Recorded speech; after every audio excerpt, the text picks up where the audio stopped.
Hey everyone, we are going to go ahead and get started. So welcome. This is the Prehealth Advising webinar as part of the Summer Transition Series. My name is Casey. I am the Student Development Coordinator in New Student Programs. Glad to see some folks here. Before we run and do introductions, let me just give a brief overview of how this works if you haven't joined us before. So at the bottom of your Zoom screen, there is a button that says Q&A and then two little like speech bubbles. So if you have any questions that you want to ask, go ahead and just type them in there. I'll be moderating the session, so we'll all be able to see it. And I'll ask your question for you, and we'll get you some answers. But so if you have questions that you want to be answered, feel free to go ahead and start typing them in now. But while you're doing that, we will start with some introductions. So let's start with Nicole.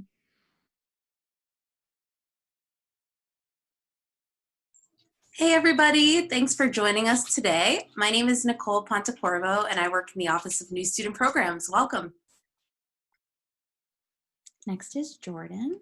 Hi everybody, my name is Jordan Hale. I also work in New Student Orientation. We're really excited that you all are here today to talk to a living legend at Duke, Dean Alyssa Purrs. See how I set her up? Look at her smiling. She knows it.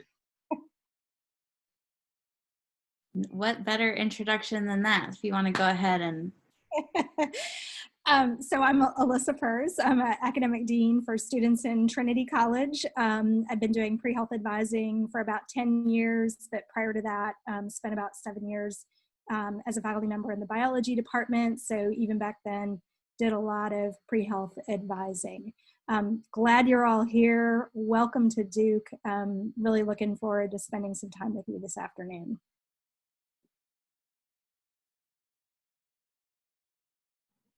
Awesome. So we have some questions already lined up, so we'll just go ahead and jump in and get started. All right, first question is, how soon will we be able to meet with pre-health advisors? Great. So I am just one member of a team. There are about 3 academic deans that do pre-health advising as sort of a side hustle to what we do for the university. But then we have the Office of Health Professions Advising that has 4 full-time pre-health advisors, as well as a director who splits his time between directing the office and working as an interventional cardiologist at Duke Medical Center.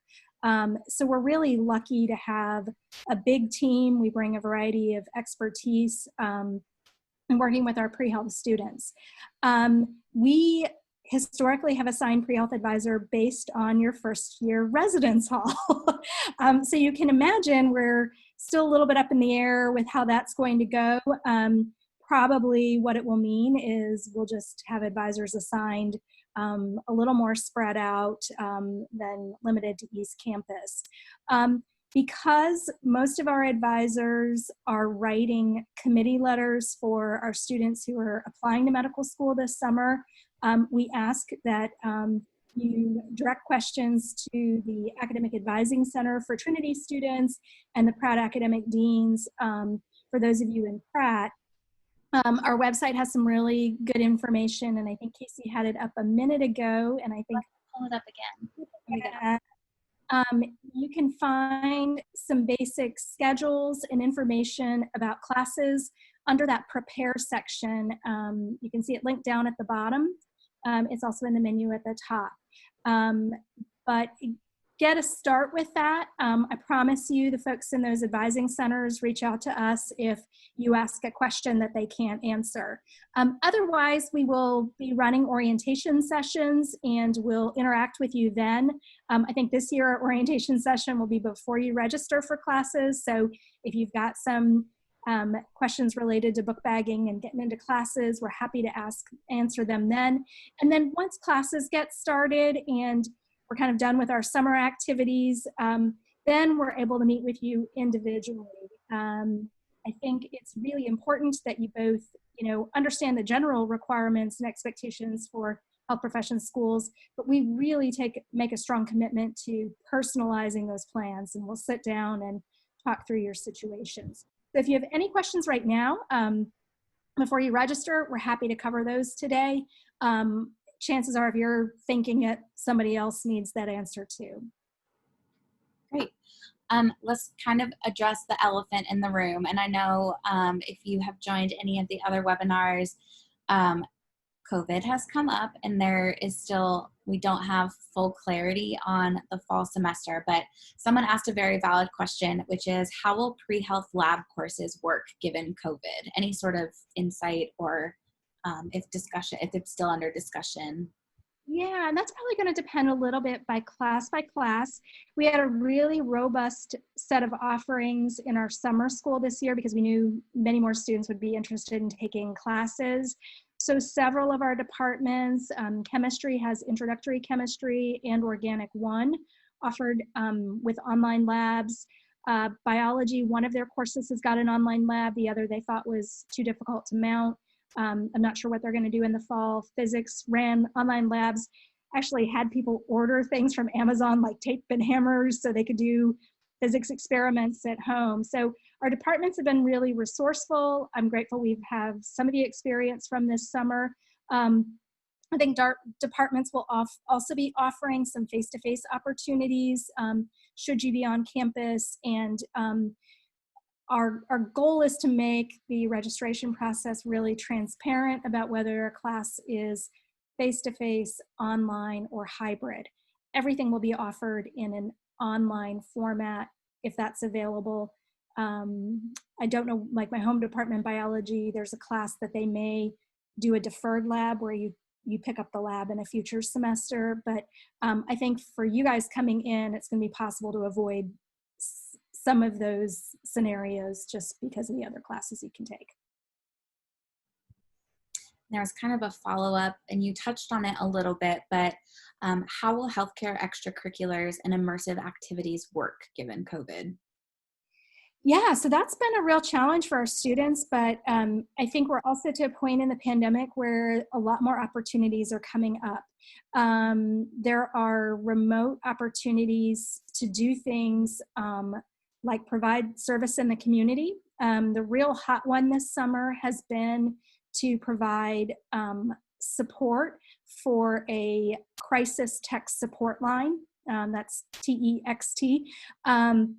Where students can help people that are feeling sort of desolate or lonely or desperate, kind of make choices to live by offering support. And I've talked to a lot of pre-health students who have said they weren't surprised that doing the support was satisfying and helpful, but they've also found the community of supporters to be really beneficial to belong to.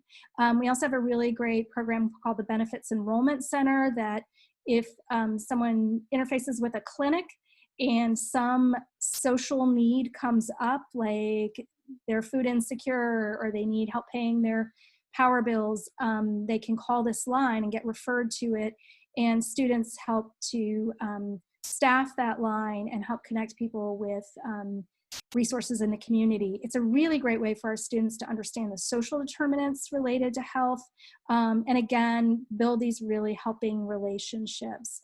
We have a program called Reimagine Medicine that's doing virtual shadowing. We're hoping that we're going to be able to pull some of their modules and help our students do that once we get going during the school year.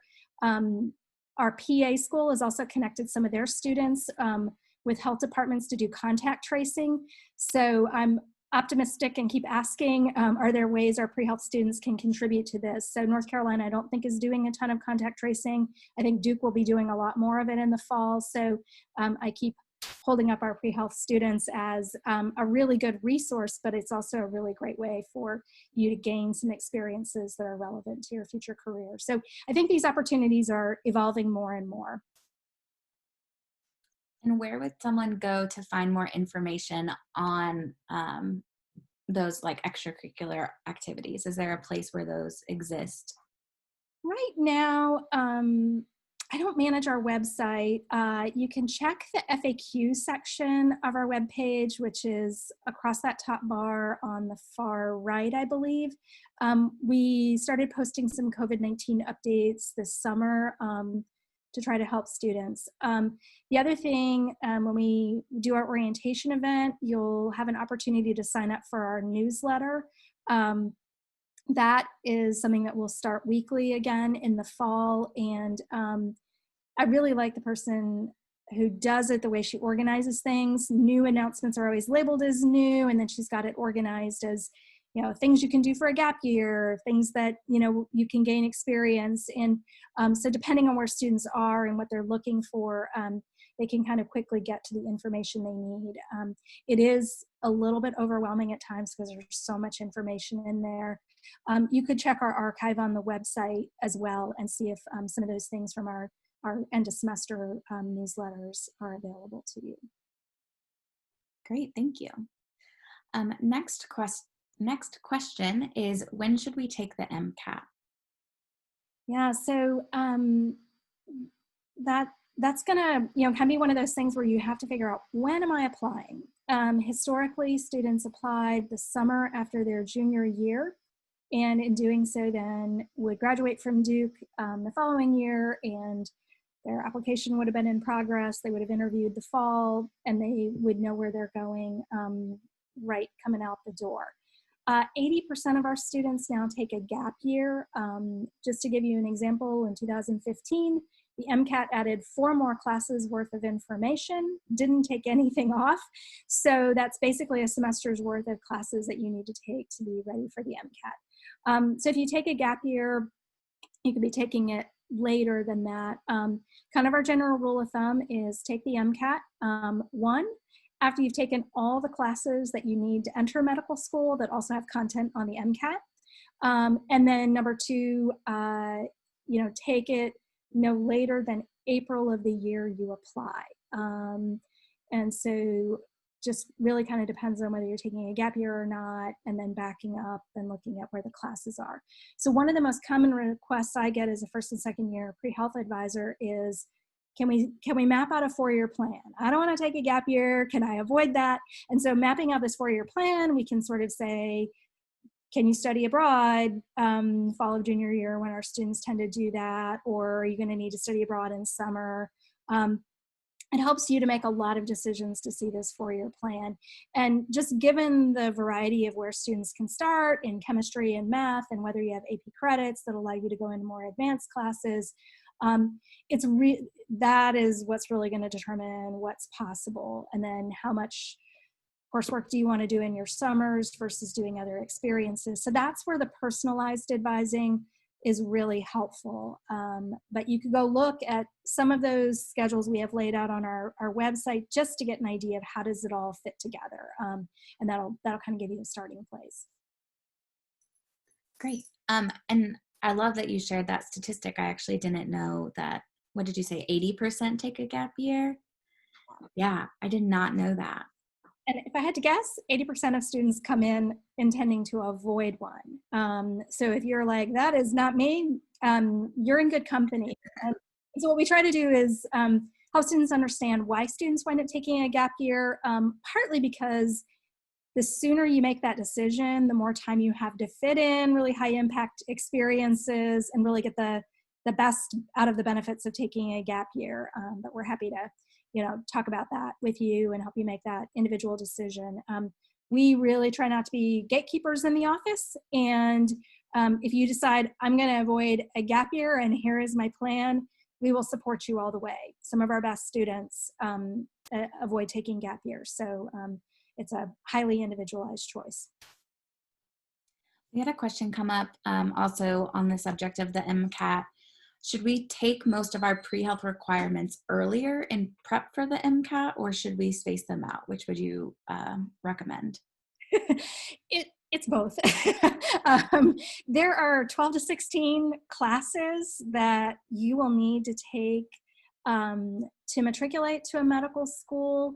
That number gets smaller the more AP credits you have, but the typical student is going to take at least 2 pre-health classes over 6 to 8 semesters. So I certainly would not schedule 4 pre-med classes every semester at the beginning to be ready for the MCAT at the end of your sophomore year. You will find they are large, they're competitive, they're time consuming, they're stressful. They're the kinds of classes where you really want to build a balanced schedule. A lot of them are test problem solving based classes. So it's good to have a writing class or a foreign language class or a class where you're discussing, and it's, there's just not everything standing on a couple of tests throughout the semester. So I think for that reason, you will start them early, but you will take them over a relatively longer period of time. Yeah, it's kind of you will do both. And I don't have to tell any pre-medical or pre-health student, you've got to have a competitive GPA. And so one way to manage that is by having these balanced schedules where, you're not just taking 4 high stress classes. Good advice. We had a few gap year questions come up as a follow-up. So I'm going to kind of lump them all into one and hopefully we can hit them all. One was, is there a reason why so many students take a gap year? Someone else asked, what are common things that students would do during a gap year? And then someone else asked, is it possible to take a gap year in the middle of your 4 years? Oh, those are all great questions. Okay, so Casey, you have to hold me accountable if I miss any of them. So is there a reason to take a gap year? I would say there are many reasons to take a gap year. The only thing you give up when you take a gap year is the notion that I was going to go straight from Duke to medical school. Everything else, in my opinion, is a gain. You definitely become more competitive. If you look at median ages of students entering medical school in this country, more than 50% of them are taking at least 1 gap year. If you look at them at the most competitive research schools, the number of gap years goes up closer to 2 years. So medical school admissions committees know that people who do something other than undergrad before they come to medical school are better prepared for those stressful years of when you get into the clinic. So it is definitely money in the bank in terms of professional development. You imagine going into the clinic and now I'm having to juggle comporting myself like a professional and managing all this technical stuff and dealing with the interpersonal relationships of patients and families and colleagues and stress and all of those things.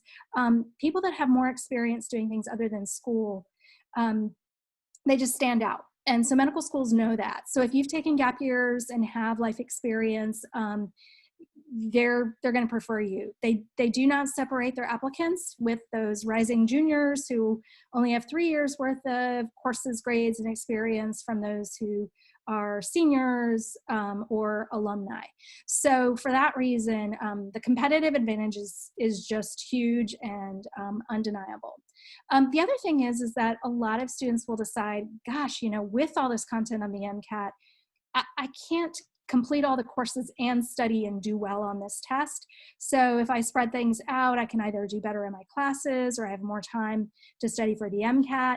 Even students that get it all done by the end of their junior year, the best time, in my opinion, to take the MCAT is in August. So if you can study all summer when you're not trying to take other classes and take the MCAT before school starts, that's the optimal time. But you can also take it in January, or like I said, up to April of that final year. But taking an August or a January MCAT is really great to decouple it from the application process because it's pretty significant. I like to reduce anxiety, but I think it's really important going in to know that there's a national acceptance rate of about 42% to medical school. So this is an incredibly competitive thing you're doing. And the more you can kind of separate things out, do better on the MCAT, give yourself more time to do classes, just the better you'll perform in all the areas that they care about. And there's an enormous number of areas that they care about. And there's also an enormous number of students that are willing to do the things that they want them to do.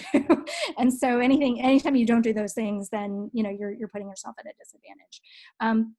I used to hate it before gap years were common because I would have pre-med students that would come in and say, I really want to study abroad, but I have to make the decision between studying abroad or doing a gap year. And college is one of the best times, pandemic notwithstanding, to go and do something like live in another country and understand a culture. And, if you do that and you do it well, as, like going off and really doing something you care about, really immersing yourself in the culture rather than transporting a group of your friends from Duke to another country where, you can just have a good time and drink a lot.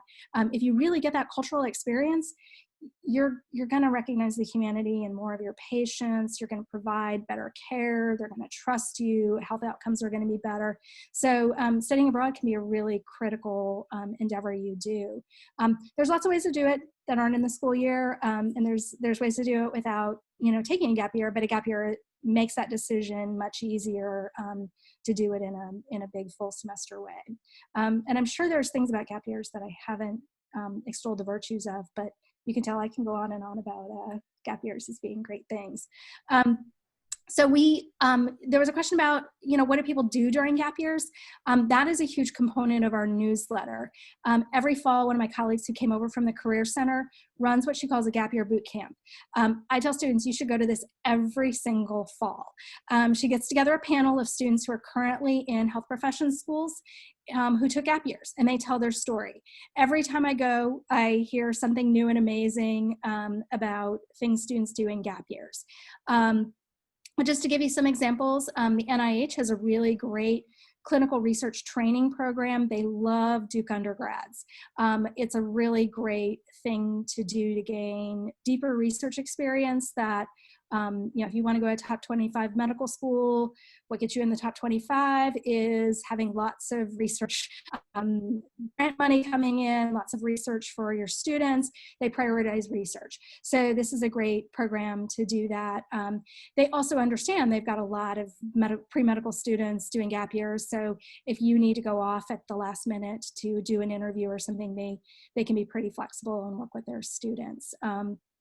So that's one thing, and other students will continue to serve as a research tech in a lab, maybe where they did research at Duke.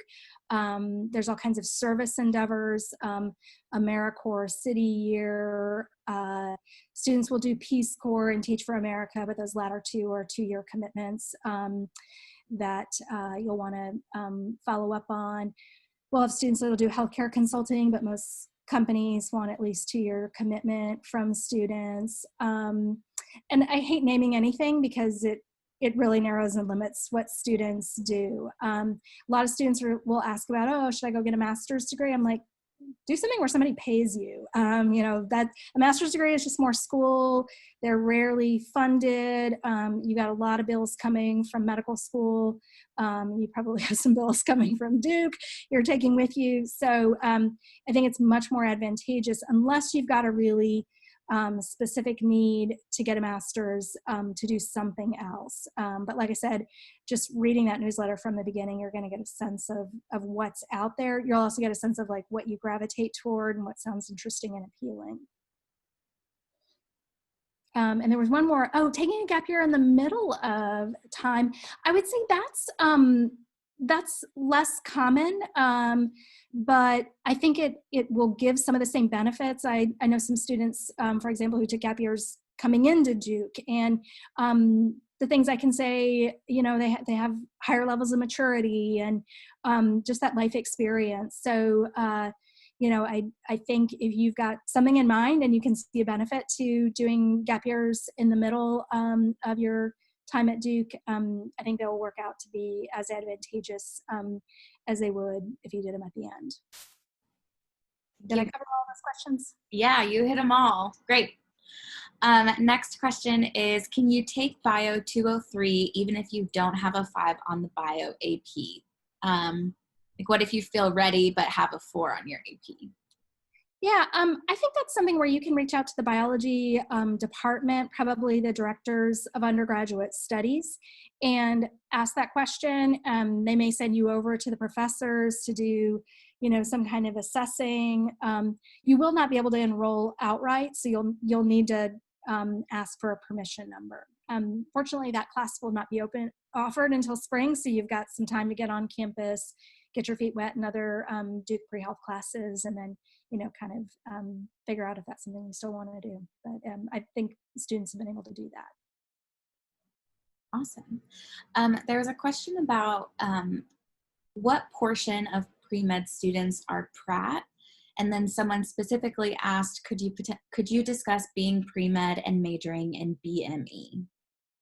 Okay, so the HPA office does advise Pratt students, and we have this really nice interrelationship with the Pratt deans and the advising over in Pratt, just because we tend to be housed in Trinity, mostly work with Trinity students, so that the Pratt stuff is a little less familiar. I don't know the numbers off the top of my head, but I suspect that our Pratt pre-med students are in about the same proportion as Trinity to Pratt students in the overall population. And if I had to bet, I would probably guess that it might be even a little bit higher, that more Pratt students are pre-med than in the Trinity population. Everybody, guesses somewhere between 50 and 90% of our students, undergraduate population is pre-med. The percentages range more like 20 to 30% of any incoming class. So it's not an insignificant population by any stretch, but it's not as big as a lot of people imagine. But yeah, so BME is the Pratt major that aligns the most with pre-med. Pratt students have a lot less flexibility with their scheduling. So we usually advise them to do a slightly different set of classes, and those will be on the website, and we can sit down and talk about those specifically in one-on-one advising. But if you come in and follow a Pratt schedule or BME schedule and work organic chemistry into it, somehow you're going to be in really good shape from the beginning. Did I cover the Pratt question? Okay. Yeah. There was one person who asked, do you think it's possible to do a double major plus pre-med? And then one of those majors is BME. Yeah. This is the flavor of question we get in those personalized advising sessions. And we joke in the office that so often the answers to questions like this begins with "it depends." So I apologize to give you it depends. But if you come in with a lot of investment spent credit in math, chemistry, physics, it will reduce the number of courses that you're obliged to take, and leave more room for these other things. So as I've already mentioned, though, a straight up BME student, usually we're shaving a couple of pre-health requirements off and then kind of writing some letters when you apply to medical schools about the rigor of your curriculum, and hope that they're not too rigid with their expectations. So the idea of adding a second major on top of that, if it's a major that overlaps really well with the pre-med requirements, then it's a little bit easier to fit in there. I always like to take a step back, so I've answered the question from a technical sense, even though it's not very precise, but I always like to take a step back and say, check your motivations about two majors. A lot of times you can get what you want out of a major and a minor. I really wish we could somehow certify or put on a transcript. This student took a random collection of really good liberal arts classes because I think one of the things our certificates and double majors and minors do is they, kind of glorify and magnify, I think, disproportionate value of some of these things. At the end of the day, a major, minor, and some certificates are just a checklist of classes. Now, if that is a meaningful list of classes that, you're doing research at the intersection of those fields, or you can talk about how those things are important to you and you see their value in medicine, that's where you're going to get the value from. So I frequently tell students, like, if you can't fit in all of the classes to finish whatever the credential is, it usually doesn't take that many more words to say, I took a lot of classes in global health, or I was passionate about global health, and here are the classes and the experiences I engaged in. So you always want to think about what's the narrative. In contrast to the common application that got you guys into Duke, the medical school application holds you much more accountable to the total number of hours you spent on something, and they ask you to describe, and we'll coach you to describe and reflect about it. That it's not worth doing if you can't articulate the value. And so as an advisor, I'm always going to push you to like, well, why are you doing this? What's the goal? And I'm going to listen. If I hear passion and enthusiasm and, this is something that is unique to you and your life story, then, we're going to work on it. If I hear a narrative like, well, if one major is good, two majors is even better. Let me tell you, no medical school is going to pick you with two majors over somebody else that only has one. They're really much more discerning than that. And almost all majors have a few classes that I put in the have to take category, and have to take means I would not be taking this class if somebody wasn't making me. And so I always challenge students, look at the get to take classes. Those are the ones you're really excited about and you're going to get something out of. And then you really got to weigh those against the have to takes. And sometimes it's better to just focus on the classes that you feel like, oh, I get to take this, and leave the have to takes on the table, because they're often ones that are going to lower your GPA, they're going to bring you down. I like to look at it as we've got a 34 credit degree. 34 classes is not that many to spend time taking things you don't want to take. And let me tell you, the list of pre-med classes, there's only about one where I consistently say, students are glad they took this. Hopefully you like science and you do well in them and you enjoy them, but you're already facing a pretty big schedule of have to takes. And if 17 classes is half of a 34 credit degree and 12 to 16 classes of those are pre-meds, you've already got a lot of space in your transcript taken up by things that are somebody else's ideas. So we really want to, my goal as a pre-health advisor is I want to buy you as many elective classes you're excited about taking, as I can possibly get you. So if it makes it feel like I'm picking on you about a second major, it's not, I'm really looking out for you and I want you to get the best out of Duke. Thank you.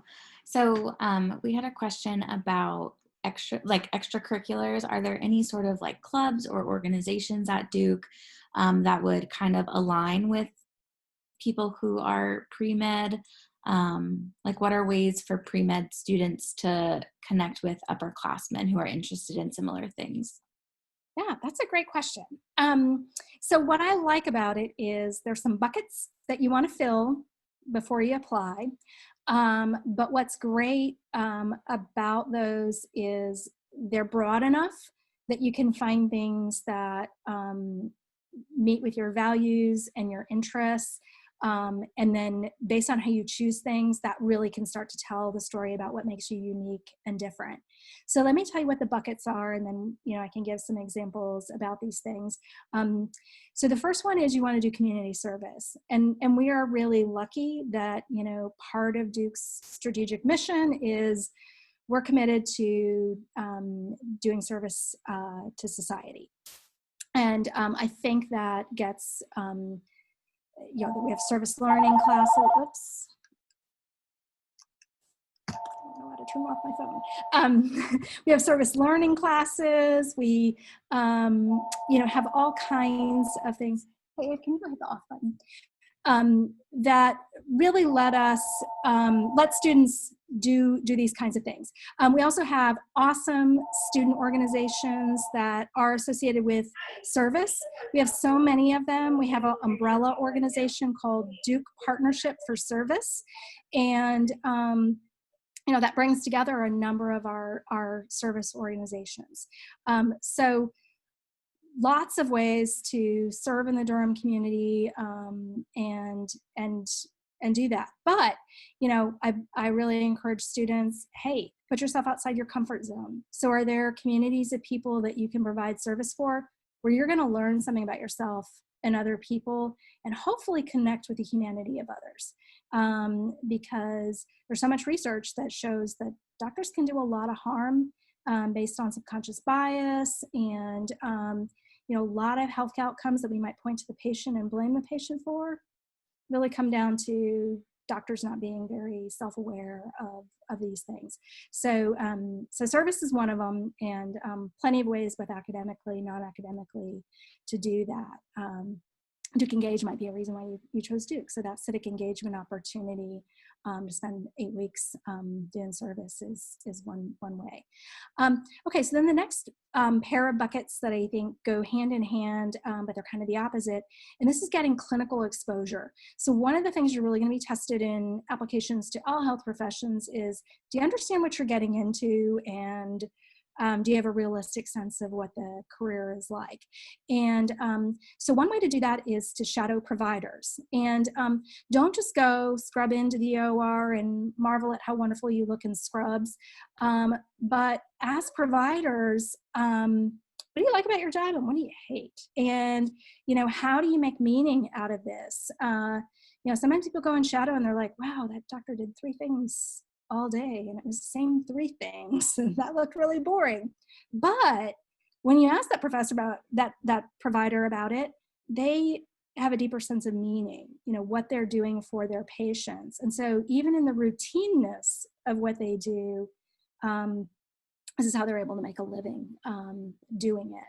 So really being able to articulate that in your application is important. Once you start training, though, you're always going to see healthcare from the provider's view. And if you've ever had a provider who was not so good at the bedside, you'll understand that it's really important to volunteer with patients or do something where you build up a really deep well of empathy for the patients that are coming in that clinic, because it's really easy to get caught up in the doing of being a provider. And it's really important that you stay with patients. They're going to have emotional reactions to bad news. And if they're not listening to you, they're not hearing your advice, then your time with them is not well spent. So the twin responsibilities of getting clinical exposure by shadowing providers and working with patients to sort of see medicine through their eyes. Through both those things, you're going to understand the career you're getting into a lot better than whatever view you have from watching television dramas about medicine. And then the last area is research, and this one's variable. You want to go to those top 25 medical schools that talk about research in their mission. Getting undergraduate research experience is absolutely essential. There is a type of medical school that's really focused on community medicine. So in the state of North Carolina, East Carolina University is all about providing a healthcare workforce for the eastern part of our state. And they don't really care whether you do any research coming in because you are there to serve the underserved. Schools like Duke, pretty staunchly research. Schools like UNC Chapel Hill are a really great blend of both research and community medicine. In the course of exploring medicine and things like that, you'll figure out where your niche is and what's important to you. Duke is a Research One institution. We've got research going on all over the place. You do not need to pick up a pipetter and cure cancer in order to do research and qualify for medical school. You can write a thesis on Shakespeare in the English department, or do global health research or identity research in the psychology department.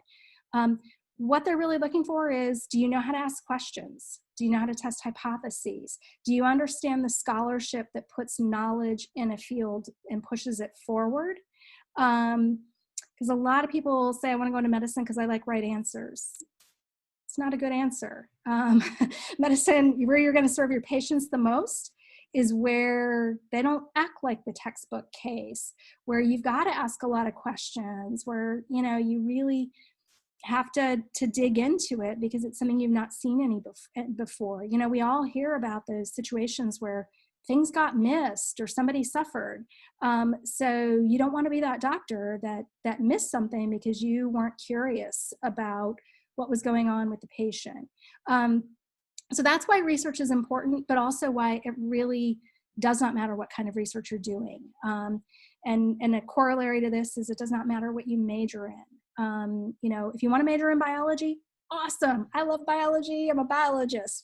If you do not want to major in biology and you want to do something else, that is okay. You're not swimming against the current or committing some kind of huge pre-health faux pas.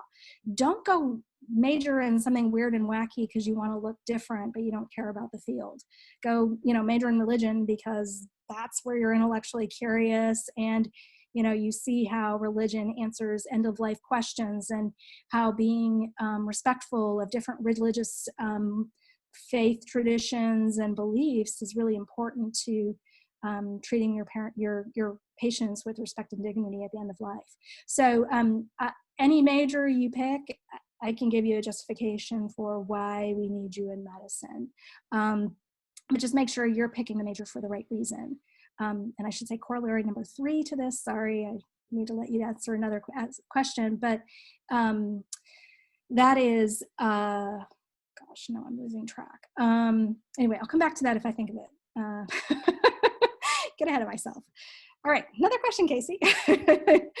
No, I think it's, I appreciate the elaborate responses that you're giving, because I know a lot of these questions and answers are complex and not easy, and there's a lot of it depends and a lot of personalization. So I am cognizant that we have 14 minutes left, and so I'm going to try and get through as many of these questions as we can.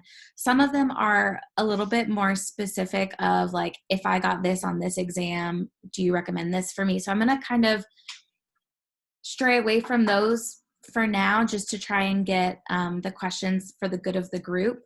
General philosophical advice, though. Okay, so all of our placement advice is based in data. So you should feel like it's not random. You should feel like you can trust us. If you have any questions, a lot of departments like chemistry and math offer some refining placement tests that will allow you to, firm that up and change levels if you need to. But our best advice, and I think I've, kind of alluded to this, is if you place into a higher level class with test credit, go for the higher level class. In almost all cases, medical schools will accept AP credit. We will teach you and train you to look at exact requirements so that you ferret out any exceptions to that. But you will be bored, and you will also lose those juicy electives that I'm really trying to buy you if you go back and repeat classes. There's nothing worse than boredom to contribute to complacency. And trust me, the Chemistry 101 professor can write much harder questions than your AP chemistry professor in high school can. So it will not be an easy class. So for that reason, move on into organic. All right, sorry, now you can go back to where you wanted to go. No, you're good. You're good. That's perfect. So question is, do pre-med students often have trouble getting into their required classes? Is it common to have to delay classes because they're full? I don't think we have the big state school problem in classes like, our chemistry department. You may have to do the Friday lab if there's only spaces open on Friday, and they're not going to put you in the Monday one. But if we fill up all the seats in the lecture, they will add another seat. They will, figure out a way. So if you get blocked out of a class, write to the department. Normally what happens is you register, in about a month from now, and then we shut down registration after about 2 weeks, and then we have the rest of summer to add more seats. We're not going to have that this year. So be proactive, reach politely out to the directors of undergraduate study, say, hey, I was hoping to add this class.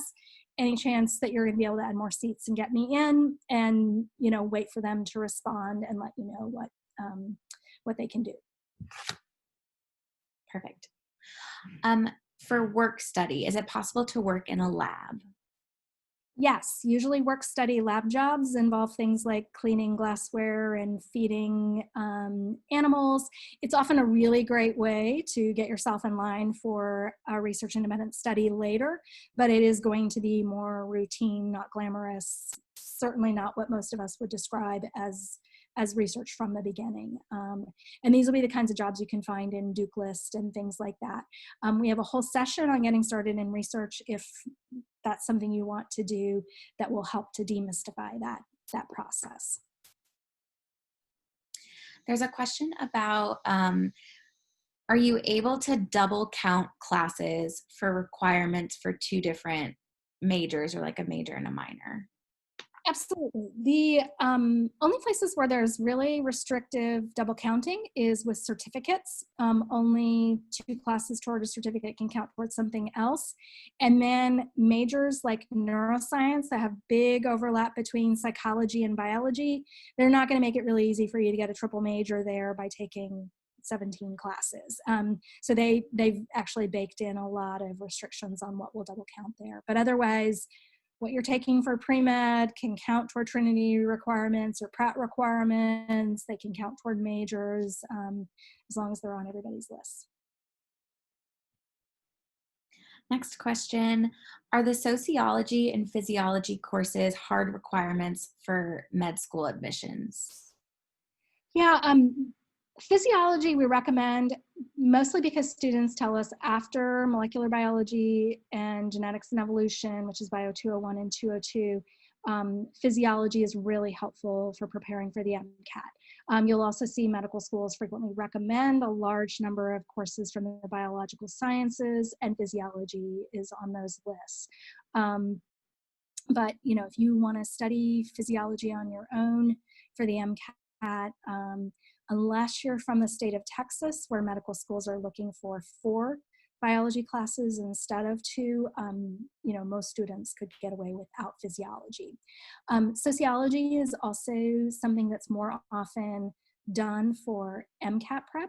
But remember earlier I alluded to there was one class on the list that students frequently said they loved. It's medical sociology. So don't take 110. I scratched that off on my list of recommendations. Take something that is a different number that counts toward the medical sociology minor. We have a whole minor's worth of classes in medical sociology.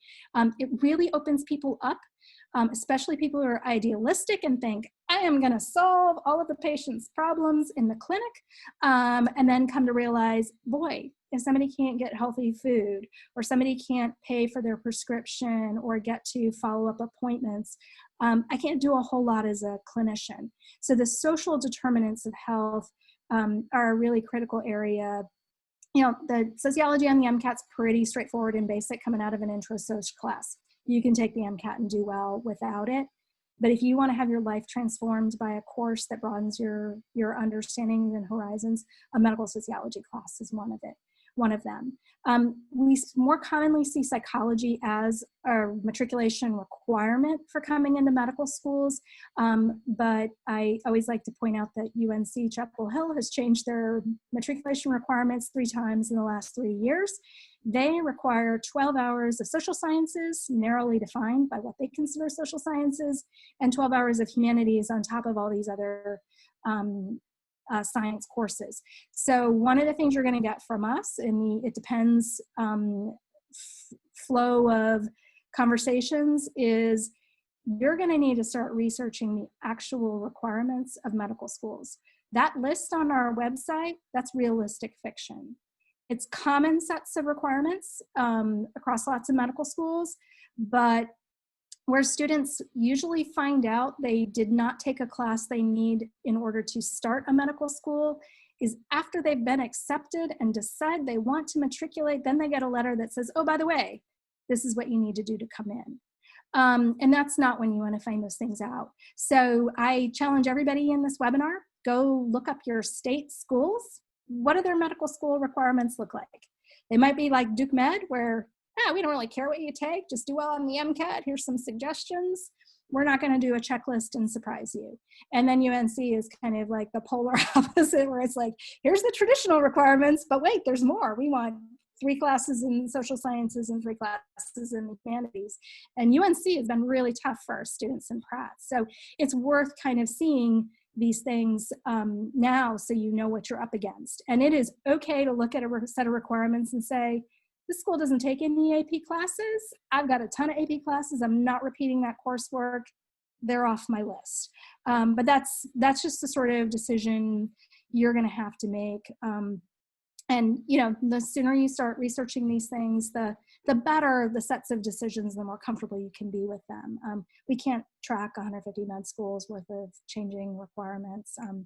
So I'm sorry that like most of the time we find out these things, it's when it's the worst time to find out. So take responsibility, read their websites, read their mission statements. You're going to start to learn about the schools. It's going to be money in the bank when you have to write secondary essays down the road about why you want to go to that school, if you've got a deep and invested relationship with what they offer. So you'll thank me later. Great. And then we had kind of along that same vein. So for like sociology and psychology classes recommended, can it be any class listed under those departments that sound interesting? Or should it be more like Psych 101? Yeah, and I have different answers for psychology and sociology. So let me tell you what there's an Mcat section that's on the social and behavioral determinants of health. 60% of that section comes out of a class like Psych 101. So Psych 101 is really good bang for your buck. If you look at the psychology classes in our department, many of them suggest Psych 101 as a prerequisite. So I think that class is really a good one.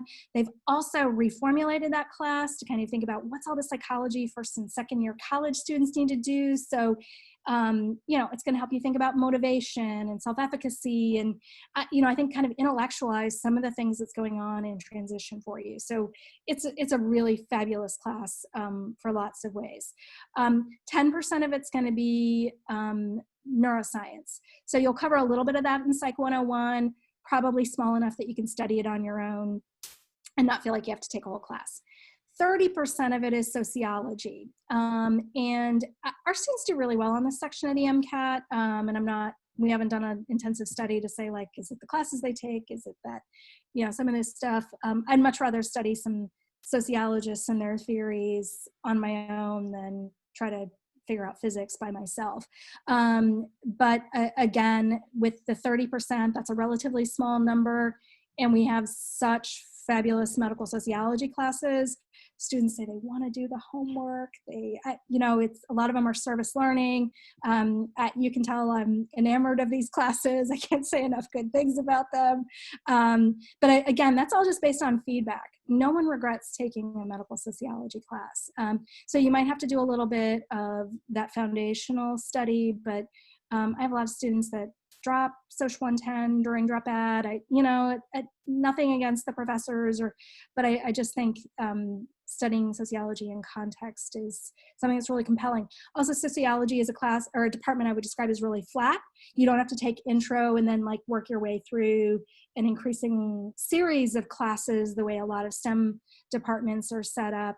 You can dive in wherever and you're going to do just fine. So that's another reason why you can take one of these more advanced, topical, engaging classes. So did that cover the question, Casey?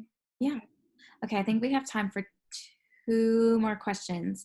So one is it feasible for international students or non-US citizens to apply for medical school in the US? I hate being a pre-health advisor when I have to answer this question. It is possible, but it is definitely an uphill climb. We looked several years ago when I felt really traumatized by having to tell international students this information.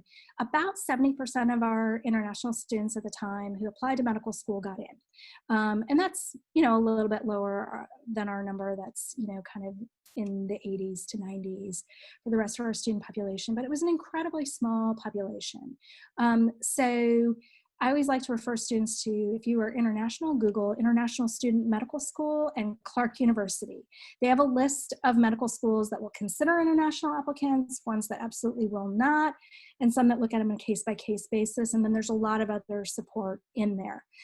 There's the hurdle of getting in, and then there's the hurdle of paying, since you won't have access to the same kind of federal loans that a lot of U.S. students utilize. Some medical schools make you escrow money for 1 to 4 years. If you're not on need-based aid coming to Duke, that may not be a challenge, but for some of our students, that is a significant challenge. That being said, I've seen all kinds of students overcome things. We will also advise you about other places in the world. So there's schools in the UK, Australia, Ireland, that even though the UK system is very integrated, where you go to college and you do your med school all in one fell swoop, and so this idea of getting a undergraduate degree and then going to medical school doesn't really match their system. All of those places have English-speaking schools where you can do this. Some of our international schools will go to the Caribbean. Some of our international students will go to Duke NUS in Singapore, especially if you're from Asia, and the idea of spending 10 years in Singapore, you know, doesn't put you as far away from your family. You're really strong in research. So, the schools all have their pros and cons, but if you, want to spread out your base of possibility, there are some schools that are really designed for students with U.S. undergraduate degrees, but needing, more of an international experience. So we'll work with you, but I just want to be really clear up front.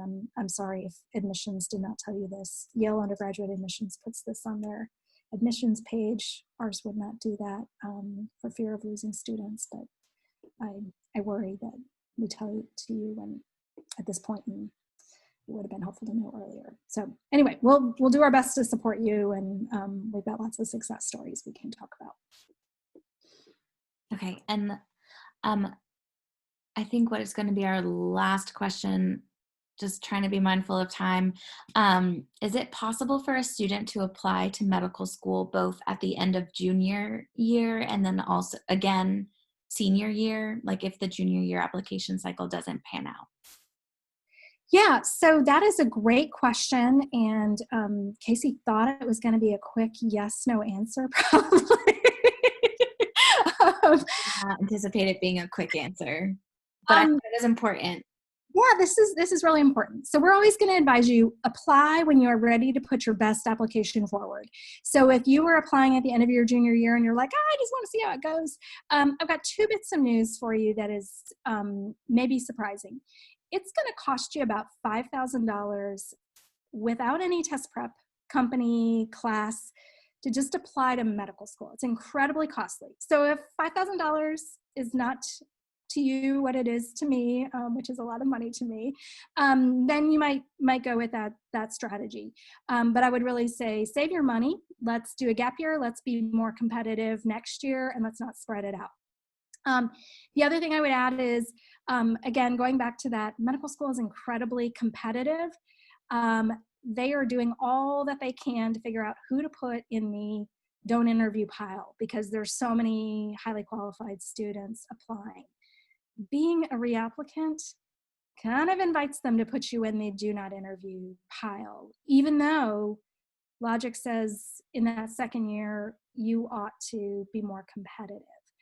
So again, for that reason, we're going to sound like a bunch of jerks and discouraging you and like we're not here to support you. But, I think I have to convey that being a reapplicant is not where you want to be. So we really want to, like I said, we're not going to stop you from doing it, but we're going to really try to help you figure out when it's the best time to apply. I know many of you took the SAT, ACT a million times, and we all gave you a super score, and we didn't care how many times you took it. A medical school is going to be much more punitive about that. So we're going to say the same thing with a medical school or Mcat. Don't take it multiple times. Only take it when your practice tests are where you want to be. Some schools will average your score. Some schools will look at multiple attempts and be like, oh, did they make bad decisions? Anyway, they have all the power at application time. So we want to do everything we can to have you look powerful, well prepared, and strong. And that's how we're going to advise you. Great. And I know we had a few people that we were not able to get their question asked. Where can people follow up, and if they have any additional questions? I know there's an FAQ page that people can look at, but where can they go to get their questions answered? I'd start with a website and search. There is an enormous amount of information on there. If you feel like your situation needs some individual care, then go to the advising offices, Academic Advising Center, Fraternity, and the Pratt Advising information. And all of that is in your blue book about how to contact those folks. And like I said, if there is something that you have stumped them and they haven't seen it before, they will answer it. Most other things related to long-term planning, we are going to ask that you wait till you get to Duke. And like I said, we will have that pass with a whole bunch more of us at orientation. So August 4th and 5th, and this team will get that word out to you about the details. But that will give you another chance before classes start if it's a course-based kind of question. Otherwise, we will see you when classes start, and we'll start doing those one-on-ones at that time. Awesome. Well, thank you so much for joining us and answering questions, being a great one-woman team. And thank you everyone for asking all of your questions. Again, apologies for not being able to get to all of them, but hopefully you'll be able to follow up. Oh, geez. Someone is at the front door. I'm so sorry. My Alexa goes crazy all the time and it freaks me out. Whew. Anyway. When we're doing webinars from our homes, so sorry about the phone call. I took my dog's collar off because it jingle jangles and it's like really loud. Anyways, thank you for asking questions. Thank you for participating. Hopefully this was helpful, but let us know what other questions you have, how we can be helpful, and have a good Thursday. Thank you. Bye.